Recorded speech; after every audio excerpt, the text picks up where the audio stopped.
Επίσης, είχαμε και διάλειμμα λοιπόν σήμερα στην ιστορία μας του Άγιου του Ιωάννη μας, ναι, του Ευαγγελιστού. Και είναι στο σημείο όπου το καράβι πλέει και πηγαίνει στη Ρώμη για να δικαστεί από τον αυτοκράτορα Δομέτιο.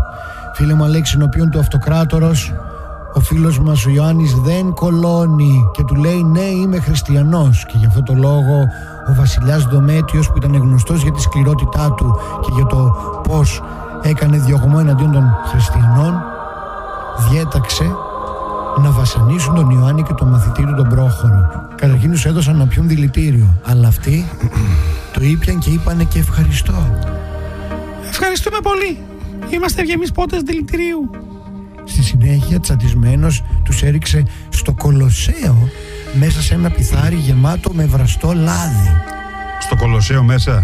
Ναι. Είχαν πιθάρι με λάδι στο Κολοσσέο. Φέρανε ένα πιθάρι για να βασανίσουν και να δει ο κόσμος που βράζουν ανθρώπους. Όμως, ο Πρόχωρος και ο Ιωάννης με τη δύναμη του Χριστού κάναν μπάνιο δροσερό. Δώστε κι άλλο λάδι, για ρίξε λάδι στη φωτιά. Όλο το πλήθος που ήταν στο Κολοσσέο και είδε αυτό το θαύμα πίστεψε στο Χριστό. Ο Δομέτιος, μην μπορώντας να αντέξει άλλο αυτή την ντροπή, έστειλε εξόριστο το φίλο μας τον Ιωάννη στη Δύσσο της Πάτμου. Έχω πάει στη Δύσσο της Πάτμου. Με το που φτάνει εκεί, φίλε μου Αλέξη, έμαθε ότι στο νησί κατοικεί ένας κακός μάγος, ο Κίνοψ, ο οποίος καλεί δαιμόνια και έχει κάνει όλους τους κατοίκους του νησιού να τον λατρεύουν σαν Θεό. Ήρθε λοιπόν η ώρα για τη μονομαχία με τον μεγάλο κακό μάγο. Με ποιον? Με τον μεγάλο κακό μάγο. Η μονομαχία με τον μεγάλο κακό μάγο? Ναι. Για να φανεί, φίλε μου Αλέξη, η ενωτερότητα του Ιησού Χριστού. Με λίγα λόγια, όταν έμαθε ο Κίνοψ ότι ο φίλος μας Ιωάννης διδάσκει το Ευαγγέλιο, τσατίστηκε, πήγαν εκεί και οι ιερείς του Απόλλωνα και του είπαν ταπείνωσε αυτόν τον κακό που μιλάει για αυτόν τον άγνωστο Κρίστους και διώξει τον από το νησί, και αμέσως τον κάλεσε σε μονομαχία ο Κίνοψ. Τον Ιωάννη? Ναι. Λάσκο μπιμπάτσα.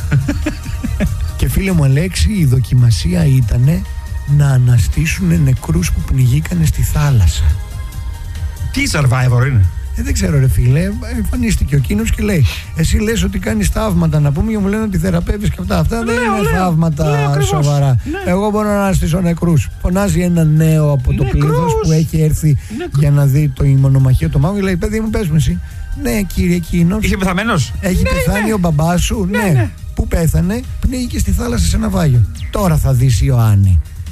Χτυπάει τα χέρια του, μεγάλος κρότος γίνεται, αναμπουμπούλα και θάλασσα, κύματα που αφρίζουνε, και από μέσα εμφανίζεται ο άντρας που ήταν ο πατέρας του παιδιού. Αυτό έχω δει, ξέρεις τι, στους πειρατές Καραϊβικής. Αλλά όμως δεν ήταν ο αληθινός πατέρας του παιδιού. Κομπίνα! Ήταν ένα δαιμόνιο που ο φίλος μας ο Κίνοψ είχε κάνει κόλπο να εμφανιστεί και να το παίξει ότι είναι ο μπαμπάς του παιδιού. Άκουρε φίλε. Μπορείς να κάνεις κάτι τέτοιο, λέει στον Αποστόλιο. Δηλαδή κάτσε να καταλάβω. Ο Κίνοψ, δηλαδή ο μάγος έκανε συμπαρό, έτσι φάση. Ο άνθρωπος αυτός ήταν, παιδί μου, τάτσι μίτσι κότσι με το σατανά και όλα τα δαιμόνια του νησιού τον υπηρετούσαν για να σκοτώνει ανθρώπους και τέτοια. Δηλαδή, και μετά του έκαναν νεκρόμανση.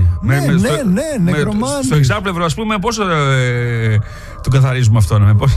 Δεν ξέρω τι χρειαζόταν, αλλά ο φίλος μας ο Ιωάννης, επειδή ήταν ταπεινός άνθρωπος, είπε ο Κυριός μου δεν με έστειλε για να ανασταίνω ανθρώπους, για να τους θεραπεύω από την πλάνη της κακίας με έστειλε. Μάλιστα, ωραία τα είπε ο Ιωάννης. Ο φίλος μας όμως ο κοινός λέει άρα κολώνεις να πάρεις μέρος στην δοκιμασία. Για δες αυτό, τώρα θα αναστήσω 2 άλλους. Όχι ρε φίλε, ναι. Ξανακάνει και εμφανίζονται άλλοι 2. Μετά από χρόνια πας με παλαμάκι, ανοίγουν τα φώτα, ξέρεις. Τώρα αν κάνεις ένα έτσι, ανοίγει το φως, ας πούμε, και το ραδιόφωνο. Τότε όμως έβγαιναν δαιμόνια από τη θάλασσα με μορφή ανθρώπων. Άκουρε φίλε, πολύ μπροστά τότε. Τότε ο Ιωάννης του λέει δεν μου λες, μπορείς να το ξανακάνεις αυτό? Ναι, μπορώ. Ωραία, για εμφάνισε κανέναν ακόμα. Να.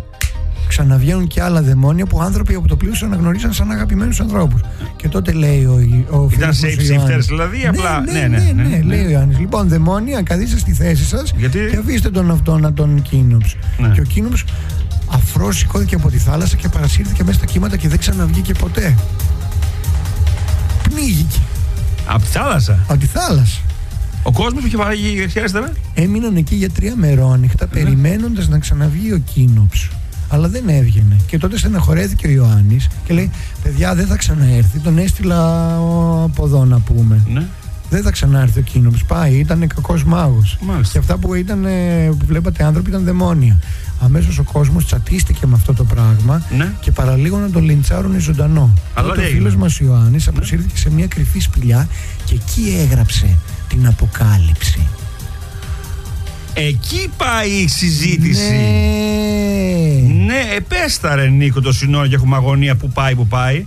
Για να μην τα πολυλογούμε όμως, ναι, γιατί πρέπει να φτάσει και σε ένα τέλος η ιστορία. Ναι, αφού συνέγραψε, φίλε μου Αλέξη, την Αποκάλυψή του, το χειρόγραφο μέσα στη γνωστή σπηλιά στην Πάτμο, σε κάποια φάση, αφού είχε περάσει πολύς καιρός, λέει: δεν ξαναγυρνάω στην Έφεσο, θα έχω ξεχάσει κιόλας ότι με είχαν εξορίσει και όλα αυτά. Και έχω δουλειά να κάνω εκεί. Ακόμα υπάρχει ο ναός της Άρτεμις. Πήγε λοιπόν, φίλε μου Αλέξη, στην Έφεσο και σύμφωνα με τις παραδόσεις των χριστιανών, ναι, γύρω στο έτος 98 μετά Χριστόν, δηλαδή, ναι, ήταν πλέον πολύ γέρος σε ηλικία, 110 φεύγα, ναι, αφού είχε κοντά του πολλούς μαθητές, ναι, προφήτεψε, φίλε μου Αλέξη, το τέλος. Του είπε δηλαδή: εγώ έχω κάνει το έργο μου εδώ.